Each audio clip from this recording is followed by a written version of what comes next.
tidak satupun yang menjadikan BAP Panji Zulfikar Sidik dan BAP Sopan Utomo sebagai alat bukti surat. Sangat jelas bahwa penuntut umum memanipulasi keterangan saksi yang tidak pernah dihadirkan di persidangan. Patut dipertanyakan dari manakah keterangan saksi yang diselundupkan oleh penuntut umum tersebut. Berdasarkan uraian tersebut di atas, telah terbukti secara sah dan meyakinkan penuntut umum telah tidak teliti dan tidak jujur dalam menyampaikan fakta persidangan dengan memasukkan di dalam surat tuntutannya keterangan saksi Panji Zulfikar Sidik dan saksi Sopan Utomo. Perbuatan penuntut umum tersebut merupakan upaya untuk menyesatkan tercapainya kebenaran material dan tidak sesuai dengan kaidah pasal 185 ayat 1 KUHP yang mengatur bahwa keterangan saksi sebagai alat bukti ialah apa yang saksi nyatakan di sidang pengadilan. Dengan demikian, seluruh dalil penuntut umum yang mendasarkan pada keterangan dua orang saksi tersebut tidak berlandaskan hukum dan tidak pernah didengarkan di muka persidangan, sehingga tidak dapat dipertimbangkan oleh majelis hakim yang mulia. Selain daripada itu, kesalahan fatal yang dilakukan oleh penuntut umum adalah memasukkan ahli yang tidak pernah diperiksa dalam perkara ini sebagai pertimbangan di dalam repliknya. Penuntut umum menyebut nama ahli Nathanael E. Yohanes sebagai ahli psikologi dalam tuntutan dan replik perkara ini. Fides surat tuntutan halaman 377 sampai dengan 380 dalam replik halaman 9. Padahal Nathanael E. Yohanes adalah ahli ade charge yang diajukan terdakwa Ricky Rizal Wibowo dalam perkara yang disidang terpisah dengan perkara ini sebagai berikut. Ahli Nathanael E. Yohanes, saksi ade charge di persidangan memberikan pendapat di bawah sumpah menurut agama Kristen. Buruk muka cermin dibelah, seolah-olah penuntut umum memutarbalikkan fakta dan menyatakan bahwa penasihat hukum tidak cermat dan tidak teliti dalam membaca surat tuntutan. Kenyataannya, penuntut umumlah yang tidak cermat dan tidak teliti membaca surat tuntutan yang disusun sendiri. Dari situlah penuntut umum menunjukkan ketidakprofesionalitasnya. Hal tersebut juga menjawab pertanyaan penuntut umum dalam replik halaman 2 yang menyatakan siapa di sini yang sebenarnya berasumsi dengan menggunakan alat bukti yang tidak tervalidasi dan tidak tercukupi. Jawabannya jelas, penuntut umum yang telah berasumsi dengan menggunakan alat bukti yang tidak valid dan tidak cukup. Penuntut umum seolah bicara menghadap cermin ketika menuding pihak lain yang tidak profesional, tidak cermat, tidak teliti, dan berasumsi. Tuduhan penuntut umum bahwa penasihat hukum tidak cermat karena mengesampingkan keterangan saksi, ahli, dan bukti yang dihadirkan penuntut umum adalah asumsi kosong. Pada halaman 10 sampai dengan 11 replik, penuntut umum menyebut penasihat hukum tidak cermat karena mengabaikan saksi-saksi yang telah dihadirkan di persidangan. Tentu saja tuduhan ini adalah bentuk baru dari asumsi yang dibangun penuntut umum yang tidak menjelaskan saksi mana yang dikesampingkan. Untuk peristiwa apa dan apa bantahan rinci terhadap pengesampingan tersebut. Ahli-ahli membantah secara rinci, penuntut umum hanya menggunakan klaim kosong dan jawaban dalam tanda kutip sapu jagat, yaitu jawaban yang sama tanpa peduli dalil yang dibantah adalah sesuatu yang berbeda. Dalam perkara akuo, penuntut umum dalam persidangan telah menghadirkan 53 saksi yang keterangannya telah didengar di muka persidangan, 4 BAP yang dibacakan di persidangan, dan 14 ahli yang telah didengar di muka persidangan. Jika penuntut umum membaca secara cermat nota pembelaan kami setebal 955 halaman tersebut, maka akan ditemukan kesemua saksi dan ahli yang dihadirkan di persidangan termuat dan dipertimbangkan dalam nota pembelaan dari halaman 27 sampai dengan 673 serta termuat dalam uraian fakta-fakta yang terungkap di persidangan. Dalam repliknya, penuntut umum juga tidak menunjukkan keterangan saksi-saksi mana yang telah dikesampingkan penasihat hukum. Ketidakmampuan penuntut umum menunjukkan keterangan saksi-saksi mana yang dikesampingkan oleh penasihat hukum menunjukkan bahwa dalil penuntut umum hanyalah sikap emosional karena penasihat hukum telah berhasil menjelaskan dan meruntuhkan dalil-dalil penuntut umum sejak dari dakwaan hingga tuntutan. Penuntut umum gagal memahami pasal 162 ayat 1 KUHP terkait alasan pembacaan BAP saksi yang tidak dihadirkan di persidangan.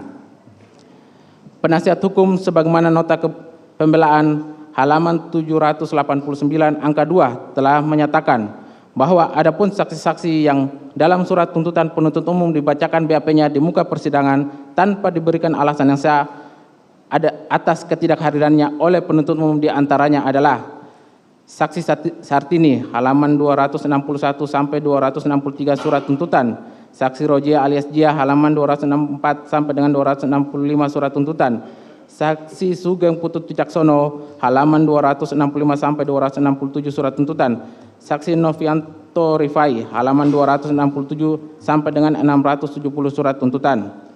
Penuntut umum di dalam persidangan dan surat tuntutannya tidak memberikan penjelasan terkait alasan ketidakhadiran saksi-saksi tersebut yang mengakibatkan BAP saksi-saksi tersebut dibacakan di muka persidangan pada tanggal 29 Desember 2022. Kedua, pada dalil nomor 3 halaman 11 replik, penuntut umum juga kembali tidak memberikan penjelasan atau setidak-tidaknya menjawab perihal alasan ketidakhadiran para saksi tersebut tidak hadir.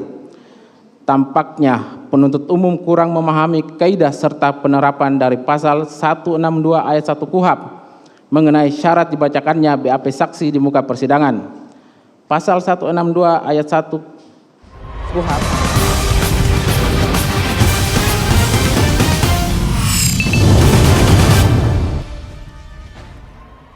umum mengamini kebenaran hasil poligraf selama menguntungkan penuntut umum dalam menyusun surat tuntutannya. Namun di sisi lain penuntut umum mengesampingkan dan bahkan mengabaikan hasil poligraf karena tidak mendukung konstruksi dalam menguraikan surat tuntutannya. Misalnya penuntut umum menggunakan hasil poligraf terdakwa yang menyatakan terdakwa terindikasi berbohong saat ditanya apakah berselingkuh dengan korban, dan mengesampingkan hasil poligraf saksi Riki Rizal Wibowo yang menyatakan bahwa dirinya terindikasi jujur bahwa tidak ada yang memerintahkan dirinya mengamankan senjata. B. Penuntut umum mengesampingkan alat bukti surat berupa hasil pemeriksaan psikologi forensik nomor sekian-sekian yang menyatakan bahwa informasi yang disampaikan oleh terdakwa yang menurut terdakwa dirinya mengalami kekerasan seksual oleh korban berkesesuaian dengan indikator keterangan yang kredibel. C. Penuntut umum tidak menggunakan keterangan saksi Susi dan saksi Kuat Maruf yang berkesesuaian berkaitan dengan kejadian kekerasan seksual yang dialami oleh terdakwa di Magelang pada tanggal 7 Juli 2022. D. Penuntut umum tidak menggunakan CCTV kediaman Saguling yang membuktikan bahwa saksi Richard Eliezer Pudihang Lumiu terlihat masuk ke kiri kamar ADC bukan naik ke lantai 3 kediaman Saguling. Nampaknya penuntut umum menilai bahwa bukti tersebut tidak mendukung pembangunan konstruksi surat tuntutan sehingga bukti berupa CCTV kediaman Saguling tidak digunakan. Bukti-bukti yang dikesampingkan oleh penuntut umum tersebut di atas adalah justru bukti-bukti yang mendukung pembuktian kebenaran material yang dapat mengungkap kejadian sesungguhnya. Sedangkan bukti-bukti yang digunakan oleh penuntut umum hanyalah sebatas untuk mendukung konstruksi surat tuntutan yang dibangun oleh penuntut umum yang terkesan tidak berusaha mencari kebenaran material. Kedua, lagi-lagi jaksa penuntut umum salah menafsirkan premis sehingga menghasilkan konklusi yang salah. Ex false quod libet, salah fakta, salah kesimpulan. Penasihat hukum membahas ketidakkonsistenan penuntut umum dalam menggunakan alat bukti, bukan membahas alat bukti yang tidak konsisten dan berubah. Ketiga, penuntut umum dalam repliknya menyatakan barang bukti yang dihadirkan di persidangan adalah barang bukti yang sah. Faktanya, hasil pemeriksaan poligraf yang dijadikan dasar penuntut umum menyimpulkan tidak adanya kekerasan seksual tersebut didapat dengan cara yang bertentangan dengan Perkap nomor 10 tahun 2009, di mana pemeriksaan dilakukan pada saat kondisi terdakwa sedang tertekan. Edi O.S. Hiraij dalam bukunya yang berjudul Teori dan Hukum Pembuktian menyatakan pada dua proses model negara sangat menjunjung tinggi hak asasi manusia, terutama hak-hak tersangka. Bahwa rumusan delik pasal 340 adalah 1. Subjek normat resat barang siapa. 2. Bagian inti delik bestandelen. A. Merampas nyawa orang lain. B. Dengan sengaja. Dan C. Dipikirkan lebih dahulu. Penjelasan dari Andi Hamzah tersebut jelas bahwa antara unsur dengan sengaja dan dengan rencana merupakan dua unsur yang harus dipisahkan. Kedua, unsur dengan sengaja dan unsur dengan rencana terlebih dahulu adalah dua unsur yang berbeda dan tidak sama, sehingga seharusnya diuraikan satu persatu oleh penuntut umum. Namun faktanya di dalam surat tuntutan, penuntut umum tidak mampu menguraikan fakta persidangan yang dapat membuktikan unsur dengan sengaja dan unsur dengan rencana terlebih dahulu tersebut secara jelas dan terpisah. Penuntut umum sekedar hanya berusaha menutupi ketidakmampuan membuktikan masing-masing unsur secara terpisah dengan cara menggabungkan dua unsur tersebut secara serampangan. Ketidakmampuan penuntut umum tersebut merugikan terdakwa dan menyulitkan majelis hakim dalam membuat pertimbangan.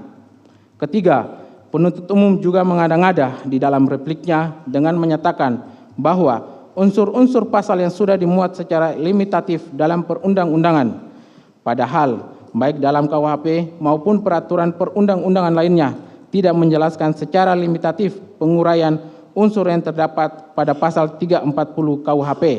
Karena dalam pasal 340 KUHP hanya merumuskan keseluruhan rumusan pasal saja, sehingga dalil penuntut umum tersebut tidak berdasar. Dalil pada replik angka 4 halaman 13, penuntut umum tidak memberikan jawaban apapun dan hanya berusaha membenarkan minimnya pemahaman penuntut umum terhadap konstruksi pasal 340 KUHP. 11. Penuntut umum tidak mampu menguraikan alasan yuridis dan bukti yang menjadi dasar klaim kosong seolah-olah kekerasan seksual hanya khayalan. Dalil penuntut umum dalam repliknya halaman 13 sampai dengan 14 yang menyatakan, dianggap dibacakan, penasihat hukum telah menguraikan secara rinci dan lengkap bukti-bukti adanya peristiwa kekerasan seksual terhadap terdakwa.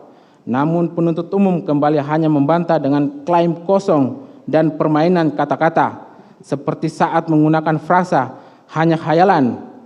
Dengan ketidakadaan bukti rinci yang diuraikan penuntut umum, tidaklah lebih tepat kata hanya khayalan tersebut ditujukan pada penuntut umum.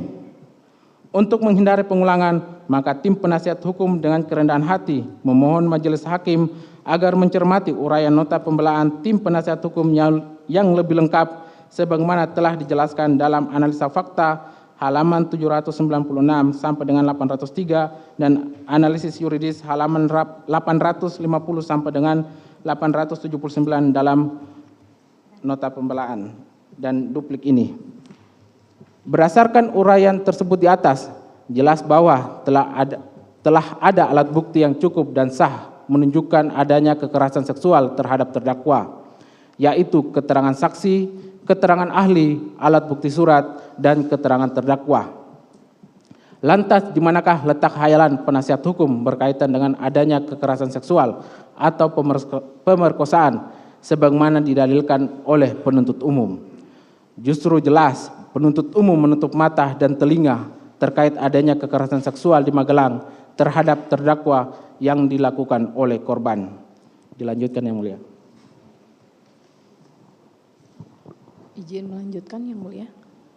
12. Penuntut umum kembali berasumsi dan tidak mampu membuktikan bahwa peristiwa terdakwa menelpon suaminya saudara Ferdi Sambo pada tengah malam tanggal 7 Juli 2022 adalah awalan dari perencanaan.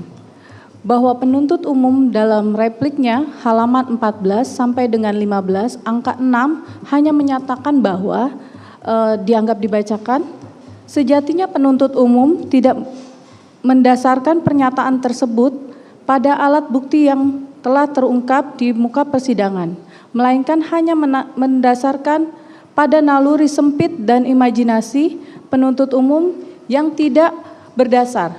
Dalil penuntut umum tersebut merupakan dalil yang gugur dengan sendirinya sebab, pertama, penasehat umum dalam nota pembelaannya halaman 810 sampai dengan 811 dan halaman 881 sampai 885 telah menguraikan bahwa terdakwa tidak memiliki kehendak untuk melakukan perencanaan pembunuhan pada saat menelpon saudara Ferdi Sambo pada tanggal 7 Juli 2022 pada tanggal